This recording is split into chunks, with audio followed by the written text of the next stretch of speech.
প্রথম আলো এবং ডেইলি স্টার এই দুই অফিসে বিপ্লবীরা গিয়েছিল এবং তারা মনে করেছে যে এটা ভারতের একটা শাখা অফিস এখানে, যে কারণে এটা কার্যক্রম এই দেশে চলতে দেওয়া যাবে না, এটা মনে করেছে, যে কারণে তারা সেখানে কাজ করেছে।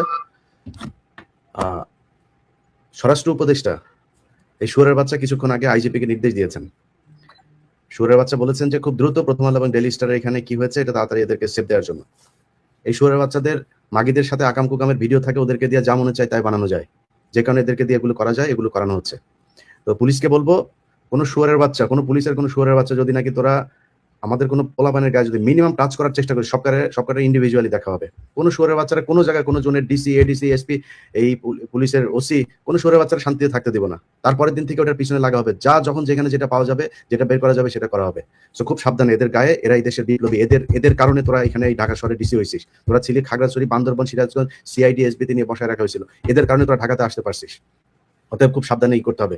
এই দেশের মানুষের যে ভুল হয়েছে 5 তারিখের পরে, ভাই আপনি আমাকে বলেন, প্রথম আলোর একজন সাংবাদিক, কালবেলার একজন সাংবাদিক, 71 টেলিভিশনের, সময় টেলিভিশনের একজন সাংবাদিক, একাধিক এই দেশের আলেম বক্তব্য দিয়েছে, তারা স্বীকারোক্তি দিয়েছে, তারা বিভিন্ন জায়গায় ইন্টারভিউতে বলেছে তাদের গুম করা হতো। সেই গুম করার এখানে প্রথম আলোর টিপু সুলতান নিজে উপস্থিত থাকতো, মহিউদ্দিন নিজে উপস্থিত থাকতো, মোদির সাথে কথা বলতো ইন্টারোগেট করা অফিসার, ডেইলি স্টারের লোকজন উপস্থিত থাকতো, সন্তোষ শর্মা নিজে উপস্থিত থাকতো। আপনি আমাকে বলেন, এই পৃথিবীর কোন আইন দিয়ে সেই মানুষগুলো আবার এই দেশে সাংবাদিকতা করবে? গতকালকে একটা ইয়ের মধ্যে পাকিস্তানের পতাকা বসানো হয়েছে জগন্নাথ ইউনিভার্সিটির পাশে, জগন্নাথ ইউনিভার্সিটির ভেতরে, ক্যাম্পাসের ভেতরে, সেখানে ভারতীয় কিছু দালাল পাকিস্তানের পতাকা, ভাই পাকিস্তানের পতাকার মধ্যে আপনি হাগেন, আমার কোনো সমস্যা নাই। আপনি ভারতের ব্যাপারে এই মুহূর্তে পাকিস্তানের সাথে আমার সমস্যা কি? কোনো সমস্যা আছে থাকলে আপনি ভাই উদ্ধার করেন, আমার কোনো সমস্যা নেই। কিন্তু আমার এই মুহূর্তে আমার একটা ছেলেরে মেরে ফেললো এই ভারত, আপনি আমার পাকিস্তানের উপরে পাড়া দিয়ে এই করেন, এগুলো ভারত করায়। সেই নতুন করে এক বার করার চেষ্টা করে পাকিস্তানের বিরুদ্ধে। আরে ভাই পাকিস্তানের বিরোধিতা, পাকিস্তানকে আমার ভালো লাগে, পাকিস্তানের সাথে আমরা এক হইতে গেছি না, পাকিস্তান আমার সাথে এক হইতে আসছে। আপনি ভারত আমার প্রতিদিন, গতকালকে মানুষ মেরেছে ভারত, সীমান্তে মারে নাই, গতকালকে মেরেছে। এই গত 15 বছরে কত মানুষকে গুম করেছে ভাই, প্রকাশ্যে। শিলং সালাউদ্দিনকে নিয়ে গিয়েছে, শিলং সালাউদ্দিন ওইখানে গিয়ে মাগিবাজি করেছে, কি করেছে না করেছে তাদের কোনো রাগ নাই, কোনো সমস্যা নাই, তাকে তো নিয়ে গিয়েছে ভারত। শুক্রঞ্জন বালিকে বাংলাদেশের সর্বোচ্চ আদালতের সামনে থেকে তুলে নিয়ে যাওয়া হয়। সেই দেশ তো এটা, একটা নদীর পানির হিস্সার কথা বলে ফেসবুকে একটা পোস্ট করার কারণে আবরারকে হত্যা করা হয়েছে, সেই বাংলাদেশ। আপনি সেই ইন্ডিয়ার বিরুদ্ধে একটা পোস্ট নাই আপনাদের। ভাই আপনি আমারে পাকিস্তানি বলেন, আমারে ভারতীয় বলেন, যা মনে চায় যে এটা বলে গালি দেন। আমি যদি দেখি যে আপনি পাকিস্তানকে বলে পাকিস্তানের বিরুদ্ধে বলছেন, অ্যাজ ওয়েল আপনি এই ইন্ডিয়ার বিরুদ্ধে বলছেন, আমি বুঝবো যে না ভাই এই লোকটা দেশপ্রেমিক। আমি আমেরিকায় আছি, তো আমার আমেরিকাও আমার বাংলাদেশের বিরুদ্ধে অবস্থান নেই, এটা আমি কখনোই চাবো না। সো আপনি শুধুমাত্র পাকিস্তানের বিরুদ্ধে বলে বলে মানুষকে একটা নিয়ে আপনি ইন্ডিয়াকে আমার দেশ দখল করাবেন। আরে ভাই ইন্ডিয়ার এই চ্যাপ্টার ক্লোজ হয়েছে 1971 সালে 16 ডিসেম্বর। যে যত সুন্দর করে, চান্দা আব্বাস এখন নাকি মুক্তিযোদ্ধা, চান্দা আব্বাস কালকে বলে এখন আওয়ামী লীগ হইল গিয়া ভালো ছিল, আওয়ামী লীগ নাই কোনো সমস্যা ছিল না। তো হ্যাঁ ভাই, হ্যাঁ, জি জি,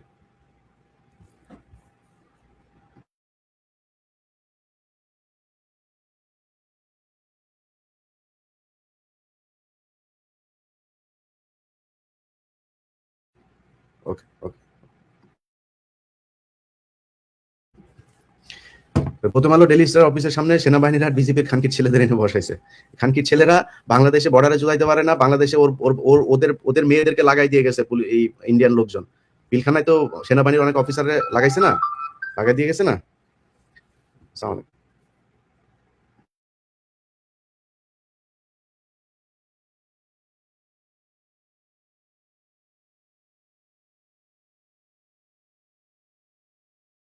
লাইভটা শেষ করে বলতে, হ্যাঁ।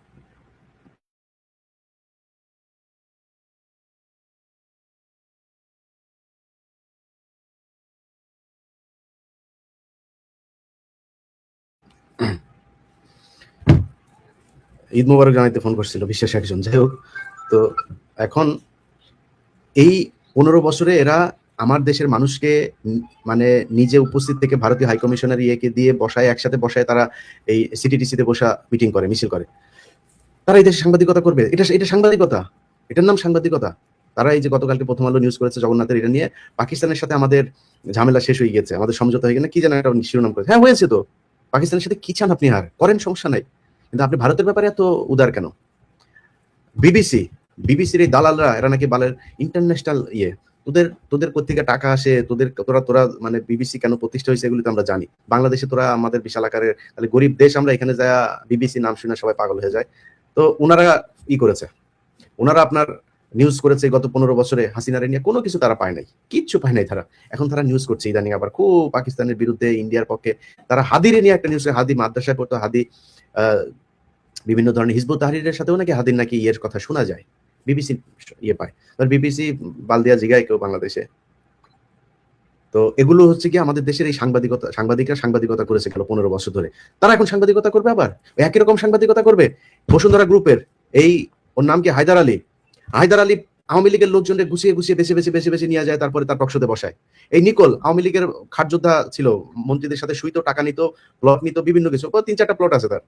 তো এগুলো এখন ওই আওয়ামী লীগের লোকজন ডেকে নিয়ে সে আওয়ামী বয়ানি করতে চায়। আওয়ামী লীগ তো এখন মানে রয়ের টাকা, আওয়ামী লীগের টাকা বিলিয়ন ডলারের মালিক, তারা টাকা দিতে সমস্যা নেই। তারা এই বুদ্ধিভিত্তিক একটা আবার নতুন করে এই ফ্যাসিজম বাংলাদেশে করার পায়তারা করছে।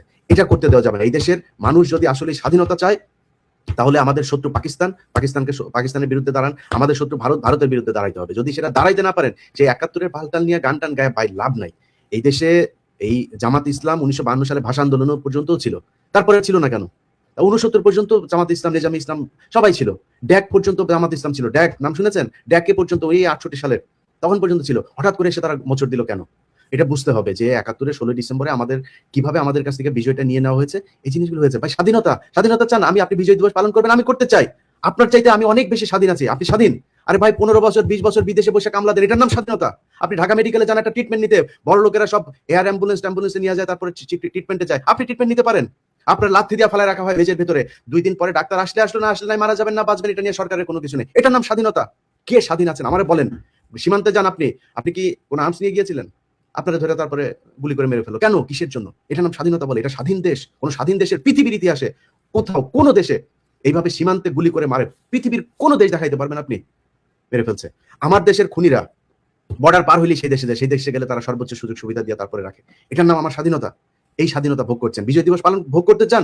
ভোগ করতে চাইলে আপনাদেরকে কিছু কথা বলি ভাই, যে ভুলগুলো 5 তারিখে করেছিলেন সেই ভুলগুলো করা যাবে না। এই দেশে ছায়ানোট আছে না? ছায়ানোটের কোনো কার্যালয় বাংলাদেশের কোথাও থাকতে দেওয়া যাবে না। উদিচি আছে না? কোনো উদিচির কোনো অফিস বাংলাদেশের কোথাও থাকতে যাবে না। আজকে কাজ যা হবে হওয়ার পরে তারপরে আস্তে আস্তে আপনারা জানতে পারবেন। আপনার নিজের, এটা আপনার দায়িত্ব ভাই। একজন দেশপ্রেমিক হিসাবে ভারতীয় কোনো অফিস এই দেশে থাকতে দেওয়া যাবে না। বাংলাদেশের প্রতিটা গার্মেন্টসে, টোটাল আমি কিছুক্ষণ আগে গার্মেন্টস মালিকের সাথে কথা বললাম, প্রায় 5 লক্ষ ভারতীয় বাংলাদেশে কাজ করে, এবং এদের কেউ কিন্তু ছোট লেভেলের ওয়ার্কার না। এরা সব বড় লেভেলের। আমার দেশের লোক আছে, আপনার লোক না থাকলে আপনি ক্রিয়েট করেন। আমার দেশে বহুত মেধাবী পোলাপান বাইরে চলে যায়, তারা বেতন নেয় ওখানে 50 লাখ 60 লাখ টাকা পর্যন্ত নাকি বেতন পায় তারা। সেই লোকগুলোর আপনি এখানে বাংলাদেশিদেরকে দিয়ে কাজে লাগান, সমস্যা কোথায়? বাংলাদেশের ছেলেরা তো মেধাবী, তাদের সে কাজের সুযোগ দেন, তারা দেশের বাইরে যাবে না, দেশে থাকবে, কাজ করবে। প্রতিটা গার্মেন্টস থেকে এদেরকে বের করতে হবে। যারা না করে তাদের ওই গার্মেন্টস কারখানার ব্যাপারে ব্যবস্থা নিতে হবে। মুজিবের মূর্তি যেই জায়গায় এখন পর্যন্ত আছে, মুজিবের নামে যেই প্রতিষ্ঠান এখন পর্যন্ত আছে, আজকে রাতের ভিতরে সবগুলোকে একদম ডেমোলিশ করতে হবে। কোনো কথা নেই, এর মাঝখানে কোনো যদি কিন্তু কোনো কিছু নাই। আওয়ামী লীগ যাহা তাহাই ভারত, ভারত যাহা তাহাই আওয়ামী লীগ। এদের কোনো কিছু থাকতে দেওয়া যাবে না। এবং এদের এই কালচারাল যে ফ্যাসিজম তারা যাদেরকে দিয়ে করে, প্রথম আলো, ডেইলি স্টার, কালবেলা এখন মালিকানায় কিছুটা শেয়ার এসেছে, কিন্তু সেই সন্তোষ শর্মার প্রভাব আগের মতোই আছে, কিছুটা কমেছে কিন্তু প্রভাব আছে এখন পর্যন্ত। তাদেরকে এটার ব্যাখ্যা দিতে হবে, সন্তোষ শর্মা কেন হারুন ইজারকে জিজ্ঞাসাবাদে গুম থাকা অবস্থায় তিনি কেন কথা বলে তার সাথে জিজ্ঞাসাবাদ করেছিল, কেন যেই গুম হয়েছে সেই সব গুম থাকা মানুষের সাথে কেন এই সন্তোষ শর্মা ইন্ডিয়ান বাহিনী নিয়ে এসে তারপরে বাংলাদেশ পুলিশের সাথে থাকতো, এটা জবাব দিতে হবে। তারপরে তারা এই দেশে সাংবাদিকতা করবে, বিচার হবে, বিচারের সাজা খাটবে, খাটার পরে এসে কথা বলবে যে হ্যাঁ ঠিক আছে এখন আপনি থাকতে পারবেন কি না পারবেন এই দেশে। সো আপনাদের কাছে ভাই অনুরোধ, যেই জায়গায় আপনার বাড়ির আশপাশে যে আওয়ামী লীগ আছে, যে আওয়ামী লীগরা দেখেন এখনো পর্যন্ত ফেসবুকে হালকা করে তারপরে পোস্ট করে, বিভিন্ন সময় আওয়ামী লীগের যে প্রোগ্রামগুলো থাকে সেই প্রোগ্রামের দিন তারা রাতের বেলায় উধাও হয়ে যায়, তাদের ব্যাপারে আপনাকে ব্যবস্থা নিতে হবে। কোনো রাজনৈতিক দলের কাছে বিশেষভাবে কোনো অনুরোধ নাই ভাই। এদেশে বহু রাজনৈতিক দল আছে যারা কিনা এখন ক্ষমতায় যাবে বা ক্ষমতায় এখন আছে, মোটামুটি ভালো আছে, এই জন্য তাদের ভালো লাগে না আমাদের কথাবার্তা। ভাই এই দেশের কাছে কোনো সুবিধা নেওয়ার জন্য কিছু বলি না, আপনাদের কাছেও যাবো না। কোনো দল ক্ষমতায় আসবে তার কাছে যাই বলবো ভাই আমারে একটু এইটা দেন, একটা প্লট দেন, কিছু একটা দেন, যাবো না ভাই, কোনো কিছুর জন্য যাবো না আপনার কাছে। খালি এই দেশটা আওয়ামী লীগ মুক্ত হইতে হবে। আওয়ামী লীগ মুক্ত যদি না হয় তাহলে এই দেশে হাদিরা বাঁচতে পারবে না। আজকে শুধু হাত মারা গিয়েছে আপনার মনে হয়? এই শুরু হয়েছিল সেই 1971 সালের 14 ডিসেম্বর থেকে এদেশের বুদ্ধিজীবীদের নিধনের যে অভিযান, সেদিন থেকে শুরু হয়েছে। হাদি এটার চলমান প্রক্রিয়ার একটি অংশ। এটা চলতেই থাকবে। বাংলাদেশে কোনো বুদ্ধিজীবী কোনো সেক্টরের কেউ কাউকেই করতে পারে। এমনকি আমার সন্দেহ হয়, আপনি যে সিনেমা করে যে সালমান শাহর মৃত্যুর সাথেও ভারতের হাত আছে কিনা আমার সন্দেহ হয়। আমি জানি না এটার ব্যাপারে এরকম কোনো অভিযোগ কেউ কোনোদিন করেন নাই, তার পরিবারও করেনি, কিন্তু আমার সন্দেহ। কারণ তারা কোনো ক্ষেত্রে বাংলাদেশ উপরে উঠুক এটা আমি চাই না। ছোট্ট একটা গল্প বলে আপনাদেরকে আমি অনুষ্ঠানটা শেষ করি। একজন সেনাবাহিনীর খুব ঊর্ধ্বতন কর্মকর্তা, র্যাবের এডিজি ছিলেন তৎকালীন। আমি র্যাবে মাঝে মধ্যে যাইতাম, আমার সাথে খুব ঘনিষ্ঠ সম্পর্ক ছিল। দুপুরে বিশেষ করে খেতে যাইতাম মাঝে মধ্যে, ওইদিকে উত্তরা বনানী ওইদিকে অফিস থাকলেই, ডিউটি থাকলে ওইদিকে যাইতাম খাইতে। তো ওনার রুমে বসে লাঞ্চ করছি আমি। এর মধ্যে একজন সাব ইন্সপেক্টর আসলো, এসে তারপর বললো যে স্যার উনি আসছেন, খুব হইলো, ওনাকে পাঠাবো। তো আমার খাওয়ার মাঝখানেই এডিজি কে নামটা বলছি না, এডিজি সাহেব বললো যে আসতে বলেন। তো আমরা খেতে খেতে তারপরে ও মহিলা বললো কান্নাকাটি করছে, ওনার ছেলেকে ধরে নিয়ে গিয়েছেন, মানে পাওয়া যাচ্ছে না অনেকদিন, প্রায় 6 মাস হয়ে গিয়েছে। তো এডিসি বললো যে দেখেন, ওর ব্যাপারে কিছু কোশ্চেন করলো, ছেলেটা কেমন ছিল। তো ছেলেটা কিছু এক্সট্রা অর্ডিনারি কিছু ছেলে পেলে থাকে না, আপনাদেরকেও বলে রাখি, এই যে অনেক সময় ইউটিউবে আপনার ছেলে বা মেয়ে খুব এক্সট্রা অর্ডিনারি খুব জ্ঞান আছে, ক্লাস 7-এ পরে সে ইন্টারমিডিয়েটের ম্যাথ করতে পারে, ফিজিক্স করতে পারে, এই ধরনের এই বাচ্চা যাদের আছে তাদের ব্যাপারে বাইরে আলোচনা করবেন না, এবং তাদের সেফটির ব্যাপারে খুব সাবধানে চলবেন। তো ওই মহিলা এরকম কিছু কথাবার্তা বললো যে ছেলে খুব বিশাল ব্রিলিয়ান্ট, হ্যাঁ, সে কম্পিউটারের এইটা সেটা সব এই করে ফেলতে পারতো, ওই ছেলেকে খুঁজে পাওয়া যাচ্ছে না। তখন আমার ওই এডিসি বললো, ওই মহিলা চলে যাওয়ার পরে দেখতেছি বলে মহিলার বের করে দিল। এরপর আমি বললাম ভাই কি ঘটনা কি? ভাই বললো যে ইলিয়াস ভাই এ আর কখনোই জীবিত ফিরে আসবে না, যদি ফিরে আসে তাহলে পাগল হয়ে ফিরে আসবে। বললাম কেন? বলছে না, এই ধরনের এই টাইপের যারা আছে এদেরকে আমাদের দেশে হইতে দিবে না। কারা দিবে না? পার্শ্ববর্তী দেশ। এটা ফ্যাক্ট ভাই। ভাই যদি আপনাদের মানে এই দেশের জন্য যদি নাকি যে কোনো সময় জীবন দিতে হয়, আল্লাহ যদি চায় খুব খুব দ্রুতই দেশে পাবেন ইনশাআল্লাহ, আপনাদের পাশে থাকবো। এটা ভয় আতঙ্কিত কোনো কিছু মানে এই বিদেশে বসে তারপরে চাপাবাজি করার জিনিস না। এই দেশে যখন ছিলাম তখন অন্যায়ের বিরুদ্ধে প্রতিবাদ করেছি, এখানে এসে হচ্ছে খুব শান্তিতে অন্যায়ের বিরুদ্ধে প্রতিবাদ করেছি, খুব স্মুথ ছিল এই জার্নিটা। না ভাই, বহুত কষ্ট সহ্য করতে হয়েছে, এখনো পর্যন্ত সেই পেইন এখনো নিতে হচ্ছে। তো আপনাদের পাশে ইনশাআল্লাহ চলে আসবো এই বছর, এই 2026 সালের ভেতরে ইনশাআল্লাহ দেশে আসবো। দোয়া করেন আল্লাহ যেন জীবিত দেশে নিয়ে আসেন, সুস্থ রাখেন। আপনাদের কাছে অনুরোধ থাকবে ভাই, এই ইন্ডিয়া আমাদের শান্তিতে থাকতে দিবে না, জীবনেও দিবে না। আপনি বিএনপি করেন ভাই, কোনো সমস্যা নাই, আমাদের জামাত বলেন, জামাত করেন, আপনি আমার বিএনপি বানান, যা মনে চায় বানান, কোনো সমস্যা নাই। আপনার কাছে অনুরোধ, ইন্ডিয়ার ব্যাপারে সিরিয়াস হইতে হবে। যে যার জায়গা থেকে কিছু টাকা পয়সার জন্য আপনার ভবিষ্যৎ প্রজন্মকে ভারতের সামনে এইভাবে একটা সিংহের খাঁচার মধ্যে আপনার ভবিষ্যৎ প্রজন্মকে ছেড়ে দিয়ে যায় না। আপনাদের কাছে অনুরোধ থাকলো, সো আগামী কালকের ভিতরে এই দেশকে ভারত মুক্ত করতে হবে। আদিল লাশ দাফনের আগে এই দেশে ভারতের যত টুলস আছে প্রতিটা ইনস্ট্রুমেন্টকে এই দেশ থেকে একদম উইপড আউট করতে হবে। এছাড়া আপনি আজকে হাদি মরেছে, কালকে হাসনাত মরবে, পরশু আমি মরবো, তারপরের দিন সার্জিস মরবে, আপনারা কেউ থাকতে পারবেন না, একজনও বাঁচতে পারবে না। কয়দিন আগে হাদির একটা কবিতা দেখেছেন না? বিশ্বাস করেন ওই কবিতাটা দেখার পরে আমি এই ধরনের মানে সাইদি সাহেবকে কেন মেরেছে, সাইদি সাহেব একটা মিটিং করলে আমি বিশ্বাস করি সাইদি সাহেব যদি বেঁচে থাকতো আজকে, যদি ওনার মানে জেল থেকে বের হওয়ার পরে প্রথম কোনো জনসভা হইতো, যদি কম হইতো তাহলে 1 কোটি মানুষ হইতো, আমি এটা বিশ্বাস করি। এই তারেক রহমান দেশে যাচ্ছে না, আপনি দেখবেন তারেক রহমান দেশে যাওয়ার পরে যদি তারেক রহমান দেশেই থাকতো তাহলে এত জনপ্রিয় হইতো না। তারেক রহমান দেশে যাওয়ার পরে দেখেন আপনি কি পরিমাণে মানুষ ওই দিন ঢাকা শহর, আমি তো মনে করি বাংলাদেশ ওই দিন অচল হয়ে যাবে। কেন তারেক রহমানকে কেন টার্গেট, খালেদা জিয়াকে কেন টার্গেট? শুধুমাত্র ইন্ডিয়ার কারণে। জিয়াউর রহমানকে মারা হয়েছিল কেন ভাই? শুধু ইন্ডিয়া বিরোধিতার কারণে। শেখ মুজিব ইন্ডিয়ার বিরুদ্ধে কিছু ব্যবস্থা নিয়েছিল, যেটা আওয়ামী লীগ বলে না। শেখ মুজিবের ওই জিনিসগুলো নিয়ে যদি আলোচনা করতো, শেখ মুজিব স্বাধীনতা চায় নাই ভাই, ওই জিনিসগুলো নিয়ে আলোচনা করেন, আমি শেখ মুজিবের পক্ষে অনেক কথা বলতে পারবো। কিন্তু আপনারা ওইটারে নেগেটিভ বানায়, আপনারা মিথ্যাটাকে পজিটিভ বানায় শেখ মুজিবকে এক আলাদা নায়ক বানিয়েছেন। ওইভাবে বানাইতে পারবেন না। ইতিহাস এত সহজে আপনি বিকৃত করে ফেলতে পারবেন না, ইতিহাস এখনো অ্যালাইভ। সো আপনি এগুলো চলে আসবে, যত বিতর্ক করবেন, আপনি 16 ডিসেম্বর নিয়ে বিতর্ক করবেন, 30 লাখ নিয়ে বিতর্ক করবেন, 2 লাখ, আমরা চাই এটা বিতর্ক হোক, খুবই চাই। কত হাজার মানুষ আসবেন, আমি একা বসবো ভাই আপনার সাথে এটা বিতর্ক, একদম ডকুমেন্ট সব, বইয়ের পৃষ্ঠা সহ আপনারা দেখাই দেবো। সো এগুলো আপনাদের কাছে অনুরোধ থাকবে। আমাদের শত্রু ভাই ভারতের বাইরে কোনো কিছু নেই। আপনি বিএনপির এক ভাই আমার আজকে গালাগালি করে, আরেক ভাই আমার গালাগালি করে, আরেকজন, আমার কোনো সমস্যা নেই ভাই, আপনি যেটা বুঝেছেন বুঝে আমার গালাগালি করছেন, কোনো সমস্যা নেই। কিন্তু আপনারা বুঝতে হবে যে আমরা যে বিষয়টা নিয়ে কথা বলি সেই বিষয়টা আপনার নিরাপত্তার জন্য কথা বলি, এই দেশের জন্য কথা বলি। এই দেশের এই গত 1.5 বছরে ইলিয়াস হোসেনের ব্যাপারে ইনশাল্লাহ তারাই একদিন তাদের মুখ থেকে বলবে, তাদেরকে নিয়ে আসবো আপনাদের কাছে, তারা বলবে। এই আজকে রাতে ঘুমাইছিলাম, একজনের জামিনের ব্যাপারে আমি সেই কল ধরতে পারিনি, রাত এখানকার রাত 3টা 3:30টার সময় কল দিয়েছি, সকালে উঠে দেখলাম যে আমি ইয়ে করে রেখেছে, পোস্ট দিয়ে রেখেছে, মেসেজ পাঠিয়েছে, অনেকবার কল দিয়েছে, জামিন হয়েছে, ছাড়ে না। জামিন হলে বারবার পুশ করতে হয়, কেন ভাই?